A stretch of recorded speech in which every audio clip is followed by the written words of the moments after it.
Catus Maximus here. This is a relatively more recently made set of Crescent.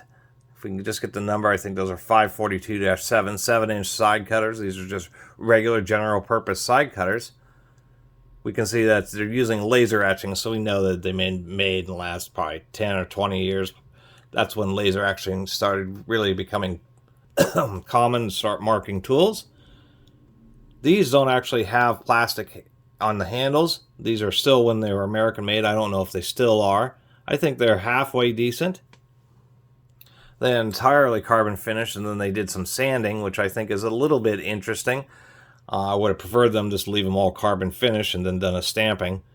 These are definitely used, but they haven't been abused, and what's kind of annoying is this. Really no good. Just a terrible job on the rivet there. I'm going to have to use a ball peen hammer or something to try to tighten that up a little bit.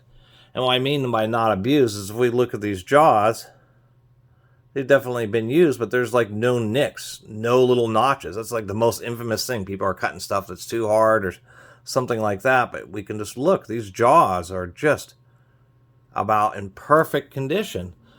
So it just doesn't make a lot of sense that there would be so much rivet play if somebody were to be cutting something that could put so much force to loosen the rivet, yet not cause any damage whatsoever to the jaws. It just doesn't make a lot of sense to me. And certainly doesn't remind me of the quality of like old Jamestown Crescent brand tools. I'm just using a paper clip so I don't nick the jaws. I mean, they certainly still do work just fine, but they don't quite cut properly because the jaws are now so darn wobbly. If we just do a normal cut like this,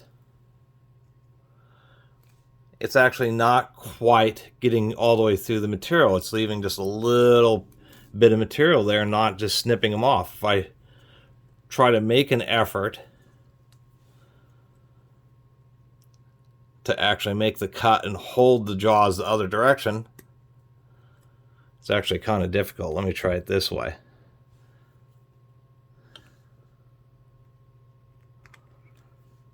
It's still not quite doing it just because, little interruption there, just because when I try to hold it the other way, the jaws end up bypassing back to the wrong side. They kind of want to be held right in the middle. So that's a little bit disappointing. You know, these are probably relatively expensive. Probably when somebody bought these, like $10 or more. And it's just kind of sad that they've gotten just kind of all loosey-goosey. And actually, as I've been inspecting them, I think I know why the rivet is become loose. It's really hard to see, but if there you go, you can just see a sliver of light through there. And you can definitely see there is no notches. What I believe has happened on these is that the grind on the jaws has not been perfect. And they've been coming together. They actually do come together right at the tip. If I do that same clip here right at the very end, it still didn't quite cut it properly, but they do come together right at the very end. And what's happened is overuse, because it's just been coming together here. There's just been a lot of pressure causing the jaws to want to slide over because they aren't quite properly meeting, as you can see, across the whole surface. So when you put a lot of pressure on them, and if they're doing this where they're not quite cutting, you'd be putting a lot of pressure. That's just going to cause the handles to want to shift over one way or the other, putting a lot of strain on the rivet, causing it to get loose.